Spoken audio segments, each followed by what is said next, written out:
Is it a fat pooch? Is it extra skin? Or is it just mommy tummy? These are some questions you might be asking yourself. And guess what? I want to talk a little bit about the anatomy and what you're really working with. So yes, do women carry more fat around their lower abdominal area?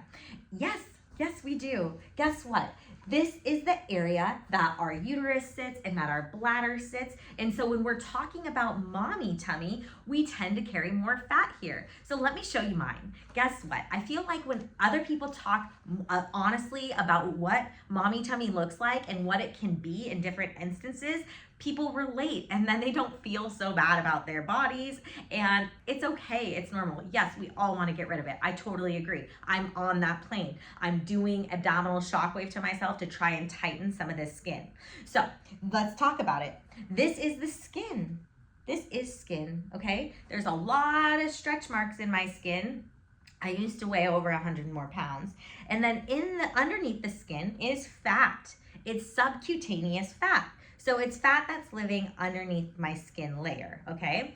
And then underneath that is my muscle. Now my muscle is what is able to help pull my lower abs in. So if I'm here and I relax my belly, so you see the skin, you see the fat, you see underneath the skin and the fat, I have my uterus and my bladder right under here. And that can be different sizes at different times of the month. When you're getting ready to menstruate, the uterus can actually fill with blood and be a little bit more heavier, and it can be bigger. And so you might have a little bit more distension of the lower abdomen. And then, so if you were standing in an upright position, so we're here, and I got my belly hanging out, and then I pull in my lower transverse abdominis muscle. So here we go. I'm totally relaxed. I'm gonna go shh. That's me pulling in the lower transverse abdominis muscle. I'm gonna put my rib cage right on top of my pelvis. So you see how I did that? I was here, pulled in my lower abs, and I realized that I was sagging onto my hip flexors. So I wanted to bring my rib cage and sit it right on top of the pelvis, okay? And then look what that did. It tightened me up again. But guess what? I still have some loose skin and I still have some subcutaneous fat under there. Then there also might be some visceral fat that is protecting my organs. All right, so these are all playing into this lower abdominal tissue, what you might call mommy tummy. And you might be wondering, is it the skin? Is it the fat? Is it my lack of muscle? So the one thing that you can really start to do, and I will put my belly underneath my pants, hence the high-rise jean, it's awesome, right? And so what you can really start to do as far as tightening your lower abdominal muscle, functionally, that's what we need to do. We want to get that lower abdominal muscle to drive most of our movement. So when you contract this muscle, you should be able to pull it together and then pull it up and in. And when you do that, then you're supporting your pelvic organs and you're also pulling in that mommy tummy. Now you don't need to walk around holding it in for 24/7. That will cause some pretty significant dysfunction later on. So we don't want to do that. But when we do any movement, we want to work on contracting and pulling it up and in. So watch that again. Now that it's covered up, a little bit more challenging to see. I'll give myself a little bow tie here. Okay, so you're relaxed and then you contract and you pull it up and in. You're driving down low here and pulling it up and in. So is this my battle wound for having children? Sure, whatever. I'm still gonna sport a bikini this summer. I don't even care. But the reality is, like, there is this, what I wanna get across is you want the functional piece to heal the mommy tummy. You want to be able to contract the lower transverse abdominis muscle. And then side note, if you can also relax your pelvic floor, that will help you pull in even further and give you a little bit more space, decreasing intra-abdominal pressure. But if you're also squeezing pelvic floor, that's gonna be a problem. So what you wanna do when you contract that muscle is make sure you're not squeezing pelvic floor, make sure you're keeping your glutes relaxed. So those are gonna be really two key important facets if you're training this muscle. I like to hold it for 10 seconds and repeat it 10 times. I will also do that multiple times a day. One of my favorite ways to fall asleep is actually spending time contracting this muscle, holding it for 10 seconds. Sometimes I go up to 20 because I just kind of zone out, and then I fully let it go and relax. And my goal when I'm doing it is actually to keep my pelvic floor fully open and fully relaxed as I'm contracting that muscle. So I have effectively retrained my lower abdominal muscle, but I still have a mommy pooch because I have extra skin and because I have some fat. So if I get really, really lean or lose a bunch of fat, then will it get smaller? Yeah, it should, right?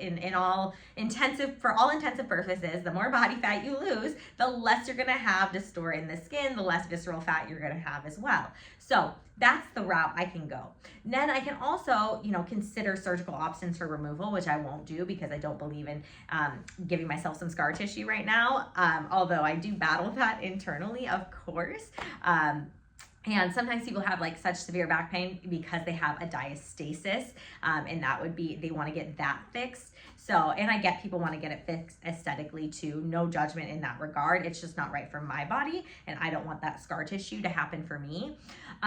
But as far as that goes, the other thing you can do for your skin and for core tightening and stimulating that deep transverse abdominis muscle and your other core muscles is to do radial pressure shockwave therapy. Now, this is amazing for core tightening. So if you aren't able to get great contractions of your abdominal wall and start pulling it together, it can really help improve the tensile strength and the facilitation you can get for contracting these muscles. So that can be a really great option. And then we can also do a different protocol for more skin tightening. And so we can get skin tightening going here. Now, I haven't spent too much time doing the skin tightening for me. I really focus on doing the core tightening and getting my lower core muscles to work. But there is probably a time in the near future where I'm going to be doing the protocols for my skin to see how much skin recoil I can get, because you lose 100 pounds over a few years, you are going to have extra skin. It's just the reality and the name of the game.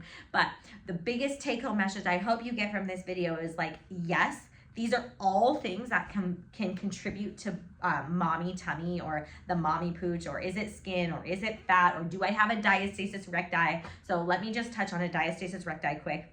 If you have a diastasis recti, that is where the rectus abdominis, so the two six-pack ab muscles here, they are split open. And so there's more of a gap in between. Some gap is normal, but if you have a gap without any tension that's able to be built between that gap, then what happens is you have a diastasis recti, or you're split in your abdominal wall. And part of the healing process is to help retrain that lower abdominal muscle to be able to drive your movement with that, instead of using too much of your obliques. Because if you're really oblique dominant and you're not using that lower abdominal muscle, then that's going to keep pulling tension at the linea alba that has caused the separation. So our healing process for treating that diastasis recti does include releasing the obliques, releasing the oblique aponeurosis, and releasing all the adhesions throughout the rectus abdominis, and doing visceral manipulation, and then we start retraining the lower transverse abdominis muscle. Now we have we use our technology, our EMTT and our shockwave therapy, to actually work on healing diastasis recti. It's also important that you pair it with pelvic floor physical therapy, because you can do every single online program in the book, but you won't truly heal your diastasis if you don't address pelvic floor relaxation and elongation. You have to have pelvic floor relaxation in order to be able to, quote unquote, close the gap or develop a healthy, more tension through the midline, through that linea alba. So that's what's required. All right, now we can move on and just really recap. Now you can have mommy tummy, and if you want to get rid of it, start by working on your lower transverse abdominis muscle. You get that lower transverse abdominis muscle to fire. That's going to help activate the core and be a functional driver of all your movement, helping down regulate your pelvic floor, but also help just give you a nice, solid, strong core. And that will help you start to decrease that quote unquote mommy tummy. Now, of course, you can go the weight loss route, you can go the surgical route, you can go the skin tightening route, but my whole proposition to you is go the core tightening route. Start by activating and getting your muscles to work for you, pattern your muscles correctly and appropriately, and having the right coordination and pattern of your muscles is going to help drastically improve the results that you get of reducing your mommy tummy. So I hope you found this helpful. I'm Dr. Allison Felt, owner of Body Motion Physical Therapy. I am just teaching you based on my personal examples. I have 3 children. I have a mommy tummy. I want to be as transparent as humanly possible. There is nothing surgically dolled up about this that you're seeing here. I am just a normal mom trying to educate more people about healing their bodies. And I fully get that there is an aesthetic drive to look really freaking Instagram hot. And that's awesome. And if you care about that, that's okay. I don't want to undermine that because I care about certain aspects of my physique and my body as well. But what I want you to know is when you start training from a functional standpoint and really getting the muscles to turn on, that's when you're going to get that true long-lasting healing, which is going to be healthy for your body. And so, anyways, I'm here for you. Drop me questions. Let me know what you think. And please share this with your friends who are wondering, is that my mommy tummy? Is that fat? Is it skin? What is it? What are we doing here? Talk to you soon.